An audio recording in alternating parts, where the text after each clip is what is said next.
Vizag. It's a first of its kind urban ecosystem powered by artificial. Friends చూసినారు కదా, total national మీడియాకి వైజాగ్ ఒక discussion పాయింట్గా చేరింది. అంటే ఒక్క గేమ్ చేంజింగ్ ఇన్వెస్ట్మెంట్ మొత్తం అక్కడ ఉన్నటువంటి సిచ్యువేషన్ మార్చేస్తుందని చెప్పడానికి బెస్ట్ ఎగ్జాంపుల్ వచ్చేసి ఇప్పుడు కూటమి ప్రభుత్వం తీసుకొచ్చినటువంటి గూగుల్ డేటా సెంటర్.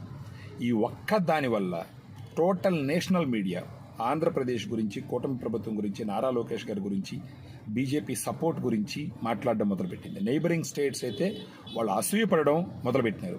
సో ఇలాంటి ఒక ఇన్సిడెంట్ ఎగ్జాక్ట్గా 20 years బ్యాక్ హైదరాబాద్లో జరిగింది. మైక్రోసాఫ్ట్ తీసుకొచ్చి పెట్టడం వల్ల ఈరోజు హైదరాబాద్ ఒక రూపురేఖలు మారిపోయినాయి. అదేవిధంగా వైజాగ్లో వచ్చినటువంటి ఈ పెద్ద ఇన్వెస్ట్మెంట్, ఈ గూగుల్ డేటా సెంటర్ వైజాగ్ యొక్క దిశను మారుస్తుంది. ఆంధ్రప్రదేశ్ యొక్క రూపురేఖల్ని ఈ ఏఐకి సంబంధించి ఖచ్చితంగా మార్చుతుంది.